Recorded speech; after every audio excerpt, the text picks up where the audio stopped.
He's editor-in-chief of Breitbart News and a New York Times best-selling author.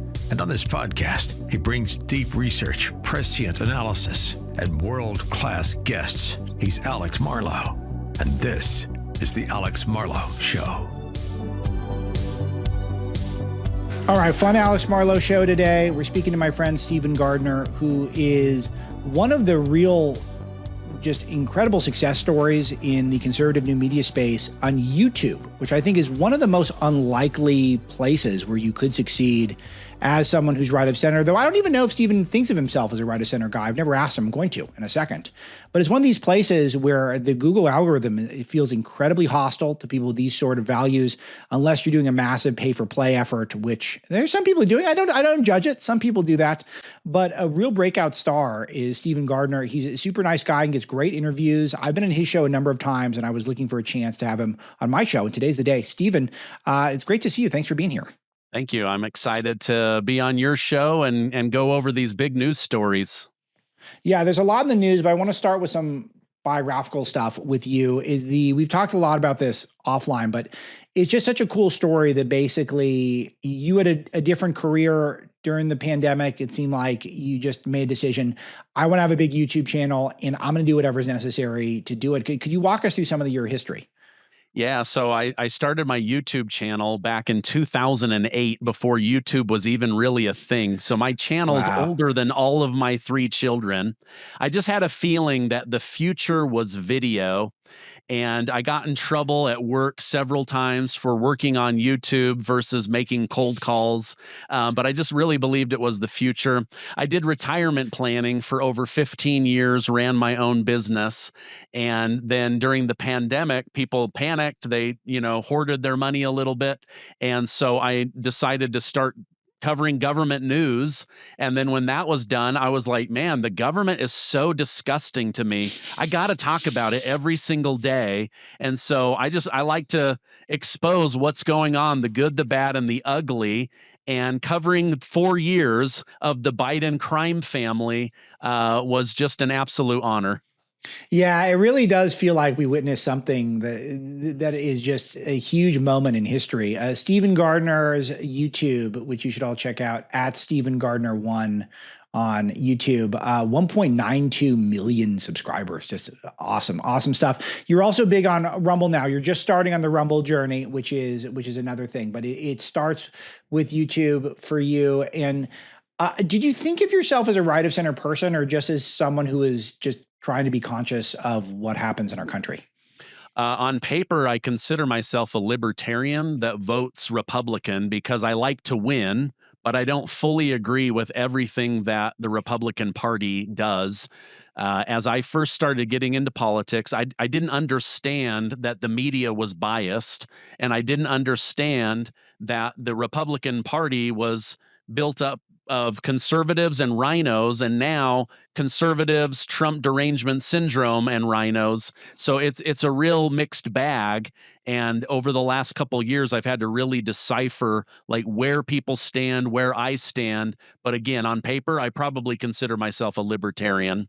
Yeah, that's interesting. That I'm definitely a Republican, conservative Republican, but I always point out on the show how much I don't like being a Republican. I'm only there because I do like to win, and I hate the left so much, and I feel like that's the best way to beat them is via the Republican Party. But it's becoming kind of cool to be Republican all of a sudden, and I might get your take on that in a bit. But I want to do a little more just in terms of you went from literally 0 views, 0 notoriety. You didn't have the benefit of, what I have, which I have a massive platform. I mean, I helped build the platform, but I'm doing my own show, but it's, I get backed by Breitbart. I get a syndication deal with Salem Media. I mean, these are things that I earn these things, but there's just the thought, Steven, of just, I'm going to start from nothing and I'm going to build up to 1.92 million subscribers. I mean, that is the proverbial climbing Mount Everest. Just so cool that you did that. And just give us a little insight. You don't tell us the whole story, but give us a little insight on how that process went.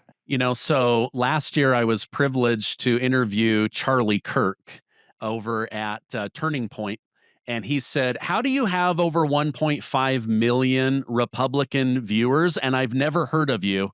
And I was like, I don't know. I just keep my head down and go to work trying to, put food on the table. But I really wanted to help expose what the Biden administration was doing. So I caught the tail end of the first Trump administration. I voted for Donald Trump. Halfway through, I got hoodwinked by CNN on the Russia story. For that, I became very bitter towards the media, bitter towards Adam Schiff for lying. And I started getting a little bit more into politics.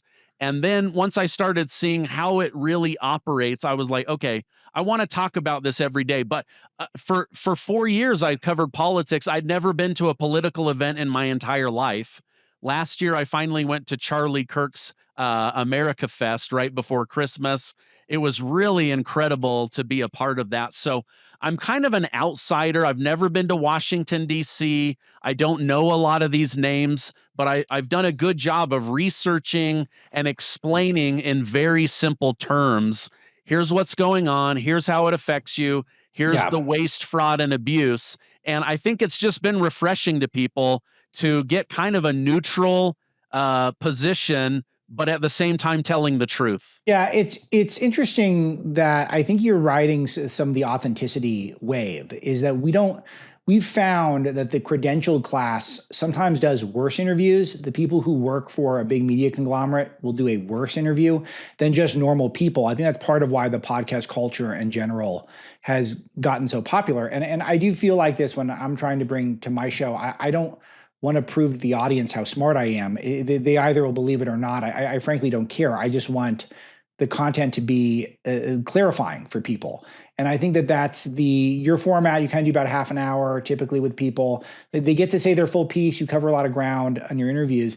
And that is refreshing. It's not what you would see on a cable news soundbite. And I think people are really hungry for that sort of content. But do you have an approach to your interviews that you do that you feel like distinguishes you from some of the others in the interview space? Well, I consider myself pretty average. So when I bring an expert on, I just try to do a ton of research and reading before they come on.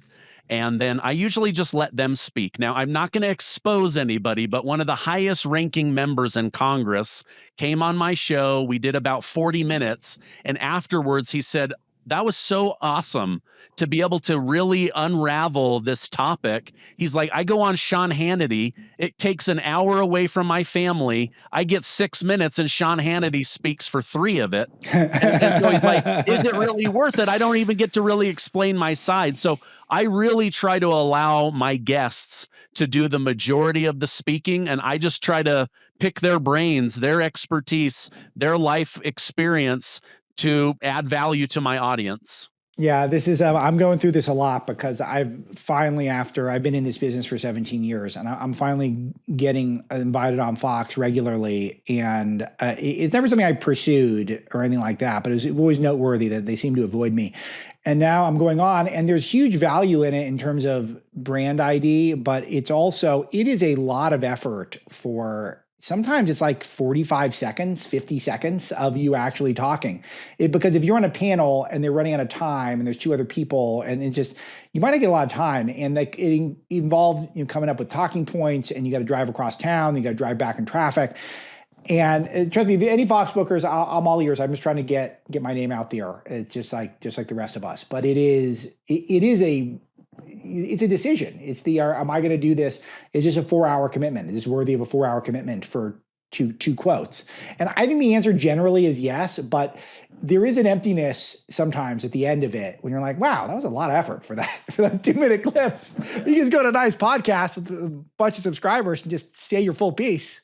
Yeah, no, I completely agree. And where I do anywhere from 12 to 15 shows a week, I'm like, okay, I'm already very, very busy to now take time away from my kids. I did a show for myself. I did a show for someone else. Now I'm doing your show. So I don't mind going on and doing it. But for 45 seconds, I don't know. I think I would rather skip it. Yeah. But sometimes, that 45 seconds, though, does get millions of views online. Yes. And that is true. Collectively, this would be an interesting study, is how many minutes, if I took my podcast, which is, 45, 50 minutes, And then I took a Fox hit where I'm on for 2 minutes.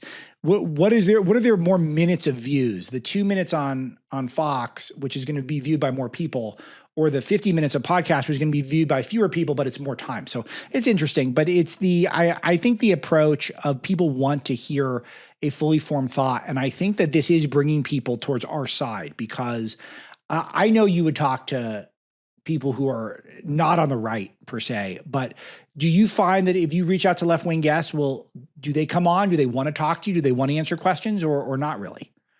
They usually don't want to come on, and I kind of avoid them. I tried very hard to be neutral, hear other people's side of the story, but I found my audience didn't really want to hear it, and the people didn't want to come on and be challenged or have that discussion. But during the presidential election, I felt lucky to have 4 presidential candidates come on my show. I was never able to get Trump, but I would love to at some point. But, I even had like Marianne Williamson on. I invited a few others. She came on. We had a nice discussion. But at the end of the day, I was like, okay, I'm not going to vote for you. And also, you just kind of trashed Donald Trump. And so if your only position in politics is that Donald Trump is bad, you didn't really bring any value. And that's probably why the Democrat Party has such a low approval rating right now.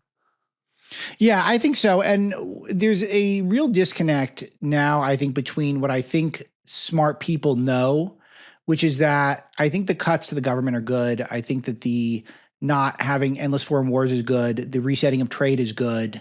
All these things are very popular things. The securing of the border, the deporting of criminal legal aliens. And yet the Democrat commentariat still seems to be fixated on the Jasmine Crockett's and the AOCs and the Chris Murphys and the Eric Swalwells. I don't think the public's there. I think the polling suggests that Democrats are getting less popular by the second. Trump's approval is incredibly high. I think his economic approval is even higher.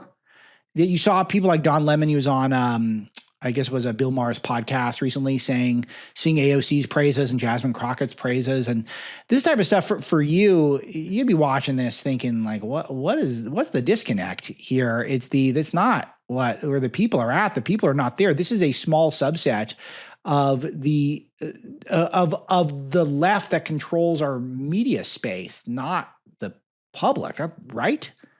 Yeah.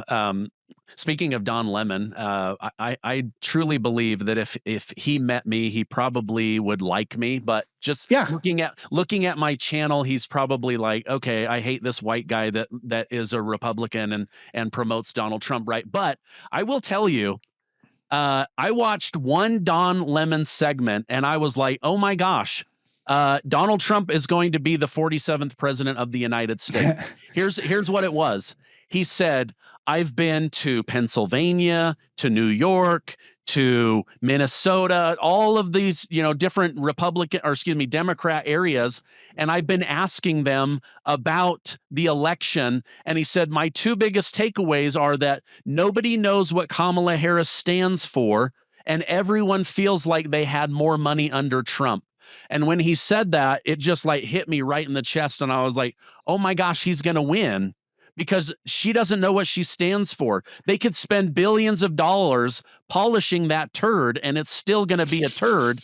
And yet, if people at the kitchen table feel like economically I was better off under Trump, he's going to win the election. And that's exactly what the polling data showed. Nobody knew who she was. Nobody knew what she stood for. And they felt more confident financially under Trump. So, even though I don't watch Don Lemon, right when I saw that little clip, I was like, oh my gosh, Trump's going to win the election. Right. You guys all know that I've been telling you to buy gold ever since I started the show, and I'm looking pretty good in that prediction right now. $3,000 an ounce. Meanwhile, inflation's still with us. Dollars diving, stock market's on shaky ground. Goldman Sachs thinks it could go to 3,300 this year. I think they might be underselling it. I think it could be even more than that. It's up big this year. It's up huge over last year. It's up monstrous if you got into gold years ago. You don't want to make this mistake again. There's an important kicker here as well. You can add physical gold and silver to your IRA or your 401k, tax and penalty free. And my friends at Priority Gold are here to help. They have a free webinar, can show you exactly how. They'll walk you through the latest forecast, straightforward strategies. They'll do a live Q&A with you. They will help you shield your retirement from all the chaos. And I think it's going to help you grow your wealth as well. So don't wait. Go to prioritygold.com. It's prioritygold.com. You can also text freedom to 24999 and they can get you that free webinar. And when you do it, you're going to sign up and it's going to strengthen your portfolio with gold and silver. Prioritygold.com or text freedom to 24999. Smart move. Get after it. Wow. So tell me about your family life. I know you're a parent. Does that influence a lot of your political views? Because I find that I am more motivated since I feel like my family is probably complete. I got 4 kids. I might get to 5, but probably not. I do feel like it does make me feel like a little more motivated to try to save the country, even though I was always motivated to do it. I've always been in this space, but I feel extra motivation now to kind of run up the score and beat the bad guys.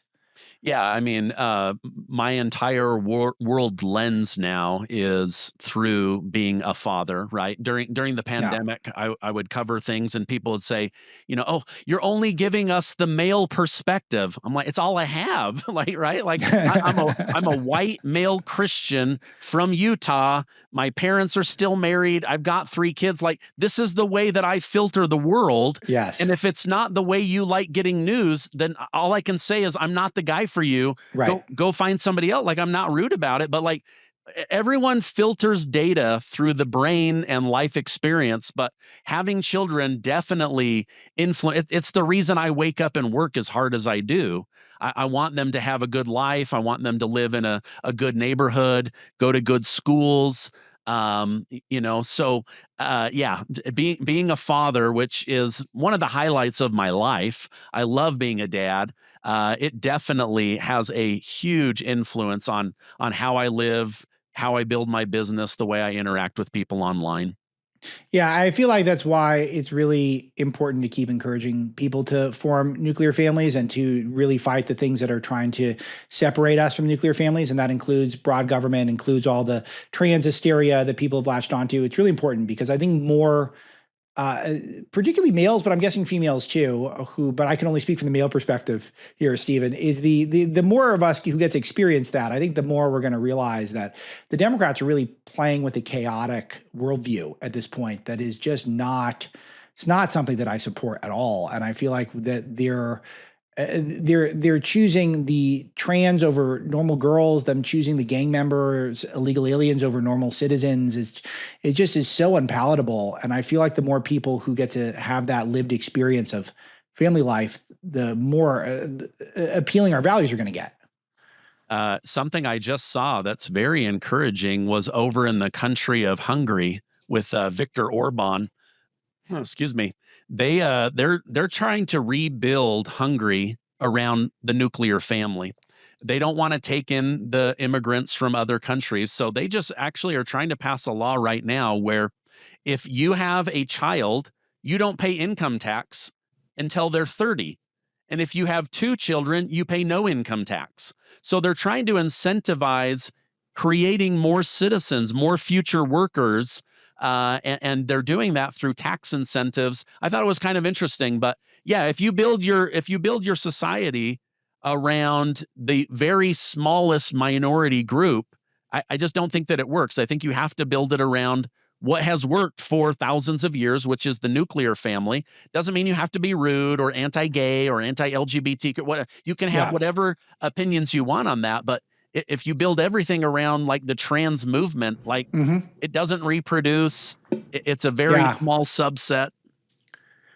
Yeah, and I think that's an interesting point. Is that the more we reproduce, the more we're going to have a vested interest in the future of the planet, which is it's just biological. I'm not saying there aren't a lot of amazing people who don't have that in their future.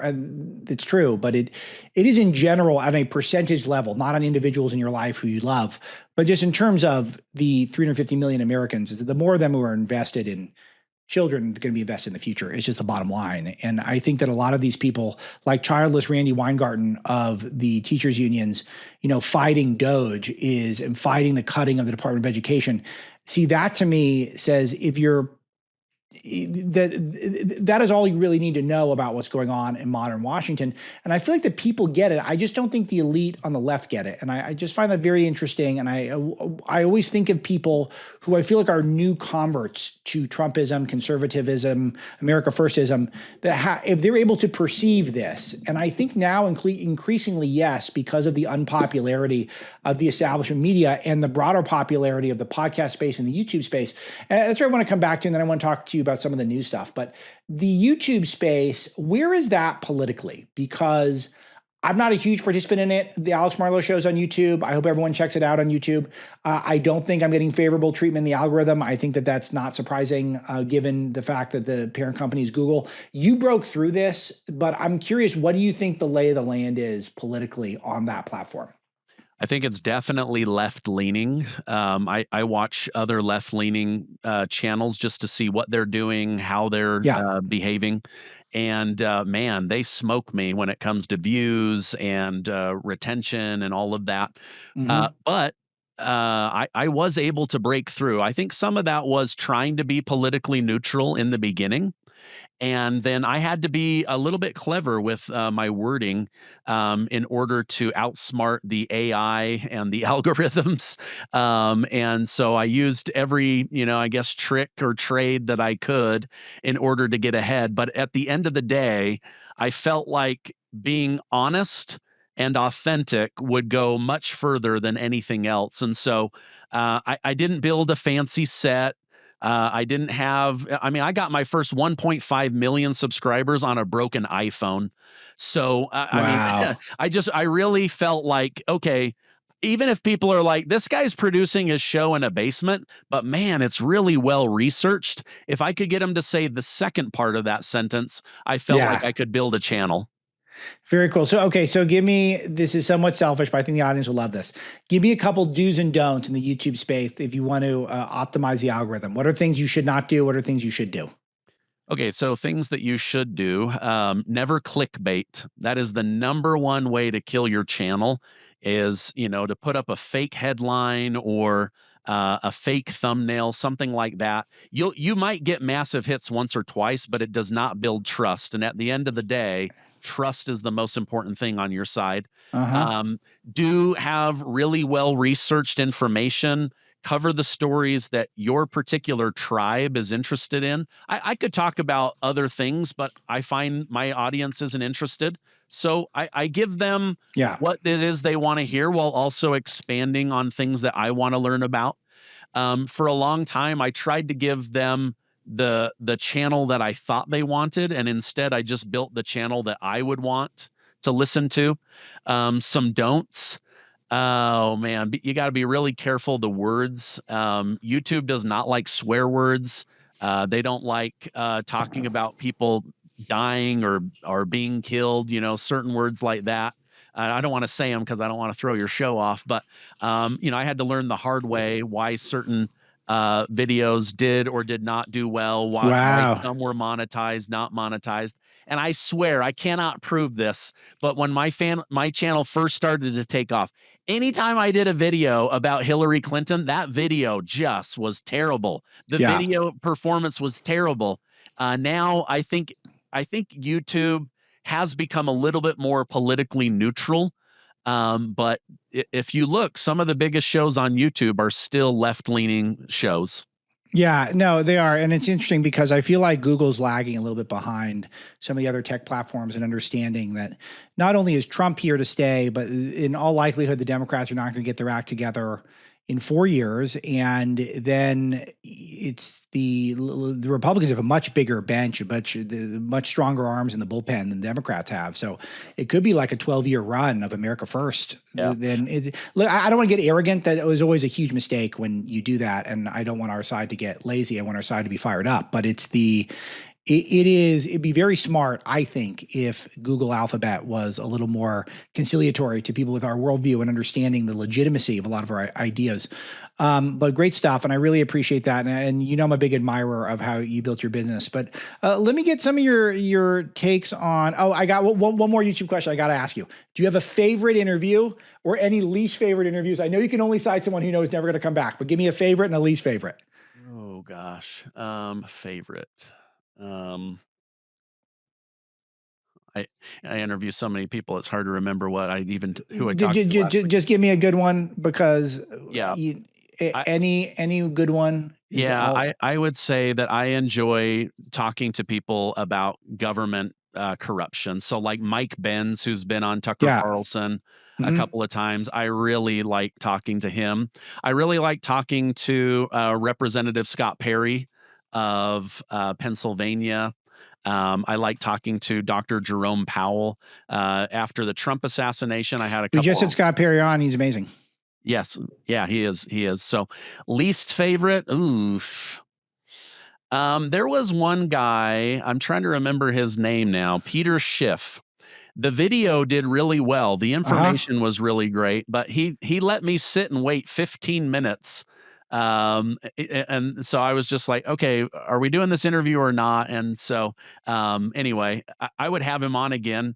I like him, which is the reason that I asked him to come on. Yeah. But that was like, okay, what's going on? And then the video did great, which I figured it would. Well, it's a Bitcoin thing, right? Because he's a Bitcoin guy, but people love Bitcoin content. No, his was gold. He's actually Gold. anti-Bitcoin. Oh, Yeah. interesting. Oh, interesting. Yeah. Cool. Wow. Well, we love gold around here. This is a hot gold podcast, right, Bart? Oh yeah. Well, I mean, gold's Marlow up Show. over $3,000 Over an ounce. $3,000. It's Pretty great. good. Yeah. I've been telling people to buy gold. So that's great. Well, I appreciate you, Steven, and your candor here. Let's talk about the news a little bit. What do you think is the biggest thing going on in your viewpoint? Well, what is when you're excited, when you want to talk about something, what's the most exciting thing for you to talk about right now? This one's kind of weird, but this one has really bothered me that it's come out that Joe Biden purposely blocked Elon Musk from rescuing Love this. American astronauts in space. I don't know why that just bugs me. Like, if I was an American trapped in space and then I found out that the sitting president blocked my rescue to try to win an election, Mm-hmm. I don't know. I don't know that story's being told enough. It's a small story, but it's a big story at the same time. That one really bugs me. And then, of course, all of the USAID corruption is a big story. All of these dark money funnels that the Democrat Party has been stealing our money through taxation and then giving it out to these fake charities, fake NGOs, real NGOs that were trying to invade and overtake America through bringing in illegal immigrants. All of that stuff really bugs me. Yeah, I love that you brought this up because I don't think I brought this up on the show, and I completely agree with you. It's one of these little, but only because I don't think I have a lot to say. I kind of try to bring stuff to the show where I feel like where I can go a little deeper than just a tweet. And I feel like what I'm about to say is basically just a tweet, but it is pure evil if you're letting people basically suffer in a cigar tube in outer space because you don't like the one guy who could save them and you don't want to give him political exposure. That is evil. And I think Joe Biden's a terrible guy. We've talked about this. You've been kind enough to have me on to talk about my book, Breaking Biden. I spent a lot of time interviewing Biden. There's never been a major American figure that I am more convinced is a bad guy than Biden. He's just bad. He's a bad person. And only a bad person would do that.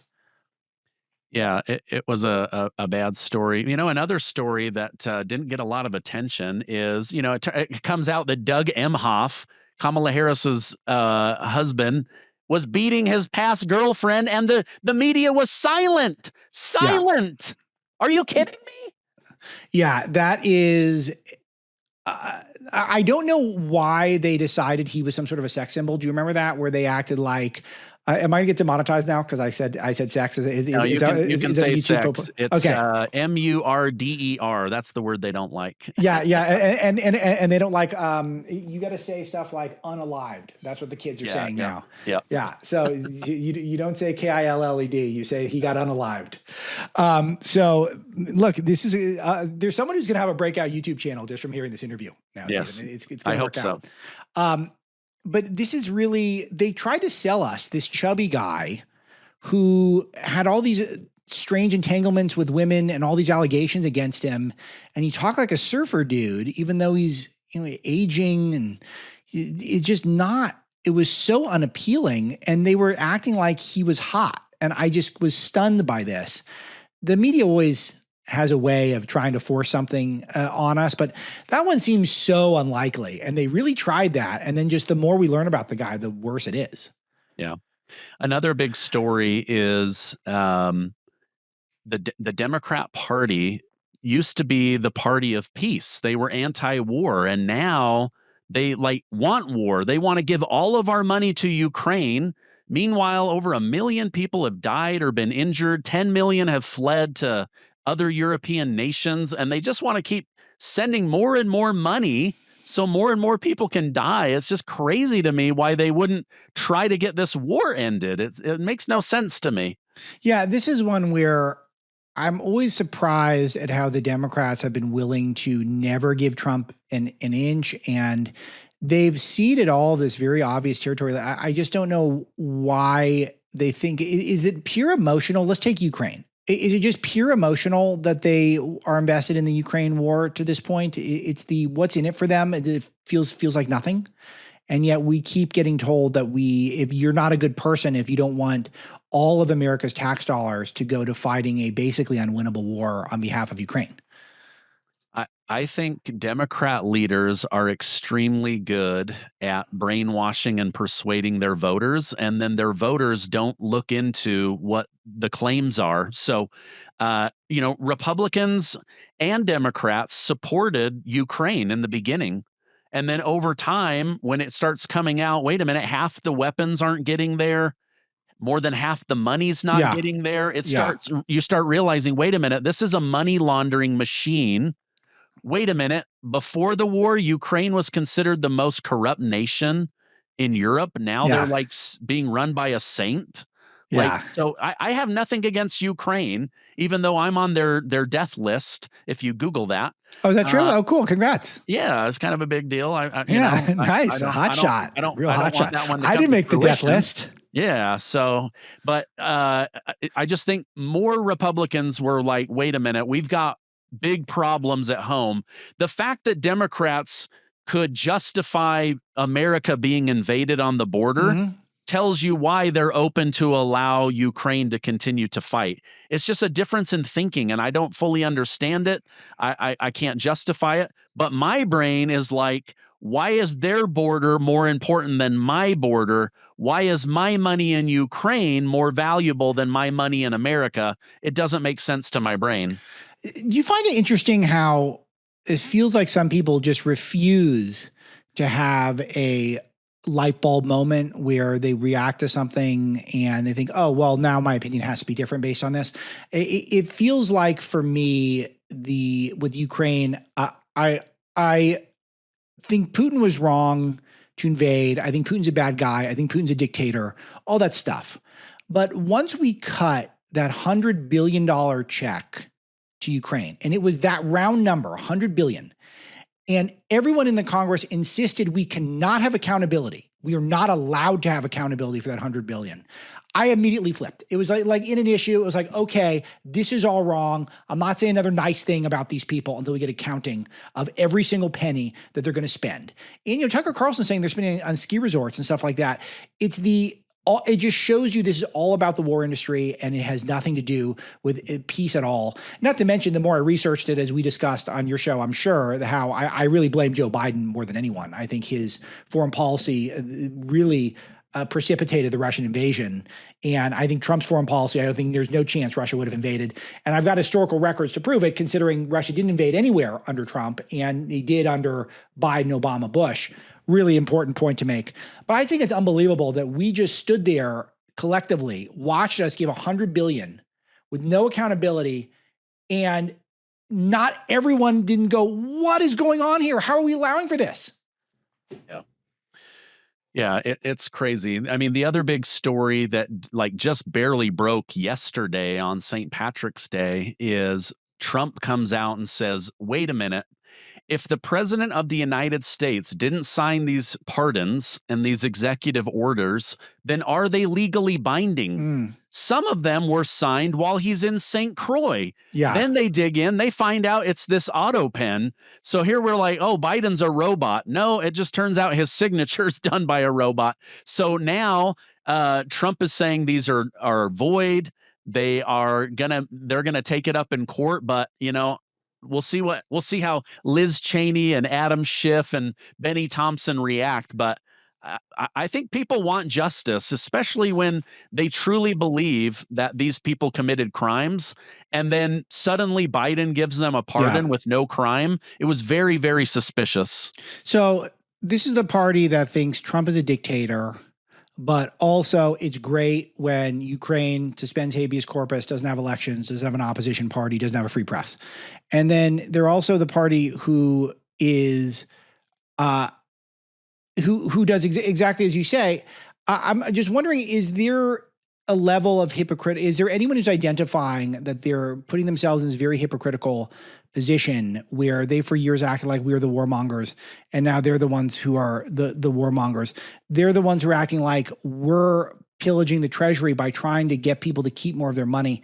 It doesn't seem like they've got any coherent narratives at the moment that could resonate with anyone at a broader level.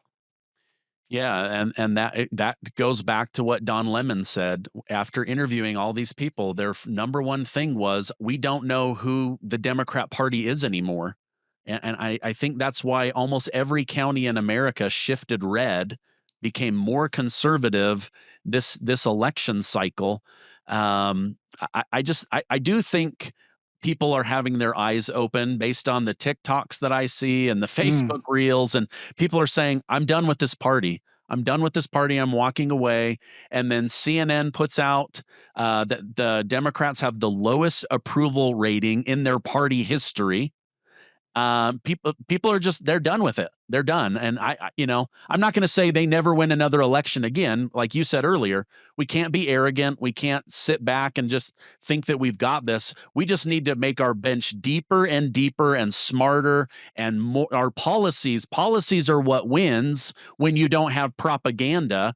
So if people can have their eyes open to the propaganda of the mainstream media, and then they see Make America Great values, I think that's how you convince people. Well, what do you think is the issues that you think are where people are the most gettable for us, where people are the most convincible, who aren't necessarily aligned with us politically, who maybe are stumbling across this video? Or what is your first pitch to them where you're thinking, I think if you paid attention to this stuff, I really think that you would understand that a lot of people have been telling you they've had your best interests at heart, or really don't? Well, so pro-family policies, I think, would go a long way. Safety in your community, your tax money actually being used for good. Like the Democrat Party says, we're going to have to raise taxes. And people go, oh, I hate that, but I guess we do, right? Then you pull back the curtain. They need more tax money so that they can launder more money. So I think as people see that, their eyes are going to be opened. Republicans are not perfect. They've got to actually back up what they're, practice what they're preaching. I think an area where the Republican Party could just absolutely dominate is by just continuing to court the Hispanic and Latin community, and also the Black community. Those communities next to white Americans, Hispanic and Latinos are the second biggest demographic, but the Black vote is actually the tipping point. They're a really big deal, and I think a lot of Black Americans are waking up, going, "Okay, wait a minute. Republicans are the ones that freed the slaves. Republicans aren't Jim Crow. Republicans are pro-family. They're pro-Judeo-Christian values. They want the law to be fair.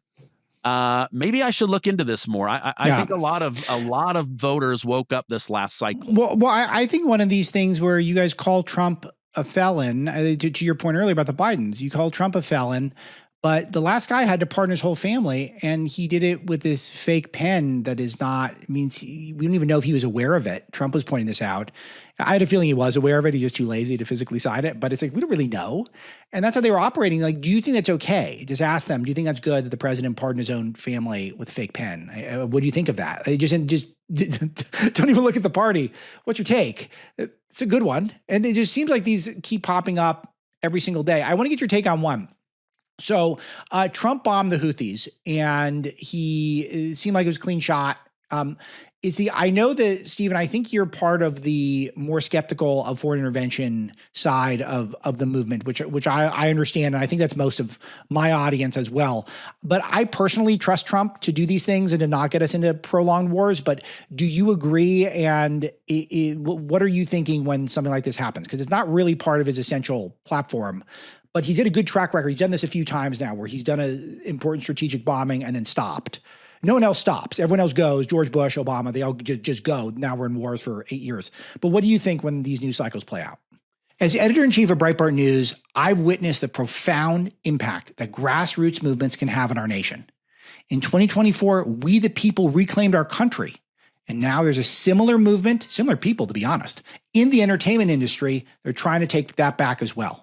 That's Angel Studios, a grassroots-driven movie studio empowering us to take back the culture. Angel Studios is producing films that resonate deeply with audiences, such as The Sound of Freedom, a film that courageously exposes global injustices. They have faith-based projects like Riot and Dance and His Only Son. They're delivering content that uplifts and inspires. Unapologetically patriotic films such as Mike Rowe's Something to Stand For and Homestead reminds us that our values truly matter. By joining the Angel Guild, you can influence which stories are told, stories that reflect our shared values and ensure quality entertainment to our families. I encourage you to support the Angel Studios in their mission to reshape our culture positively. Easy to do. Go to angel.com/Marlow, become an Angel Guild member today, and champion films that truly matter. That's angel.com/Marlow. Get involved. It's a great group of people taking back our culture. Yeah, I read a lot of Democrats over the weekend saying, oh, Donald Trump lies again. He said he's the president of peace, but here he goes bombing, a country like Yemen. And, but here's the thing. You can be for peace, but if someone keeps punching you in the face, eventually you just have to knock them out, and so I still believe he's pushing for peace in the Middle East. I still believe him when he says he wants the war between Russia and Ukraine to end. But you know what? We've got a group of pirates. I know that they're labeled terrorists, but at the end of the day, it's like a group of pirates that are trying to block commerce. We're talking hundreds of billions of dollars in commerce through the Red Sea. It can't stand. The global economy has to keep moving.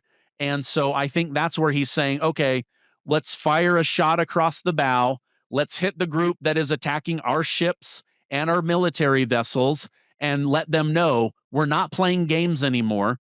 Let's also send a warning to Iran, quit funding these guys or else there's going to be bigger repercussions. But again, I don't think that this is him starting a war. I think that our military vessels have been attacked over and over and over again because I've covered that. And now you have a strong president who's saying, okay, we're not just going to let them keep hitting us in the face. We're going to hit them back. And then let's see how they respond. Yeah, I like that. And your take is just not hysterical. And I just think that we're better off at this point. We've got this huge opportunity. We don't need to be hysterical. We can just explain the way we see things and how this is different than I don't want us in any more foreign wars where there are ways to do certain maneuvers so that you put the bad guys on notice and it costs us very, very little and it could have a lot of gain for us. I'm not interested in any ground war with the Houthis, but there's a way to send a really broad message to the bad guys in the region that we're here to clean things up and to make peace. And I think he does that very effectively. So I just I hope our audience can get the difference that this is not we're going to Iraq for 20 years for no reason. So I think they can. I think they're going to be with us. Stephen, let me get your take. So you said you're in Salt Lake City. Yes. So what's that like? Because it seems like a unique part of the country. I've not spent much time there, very little, and but I do watch some of your housewives. I don't know if they're a good reflection on the city.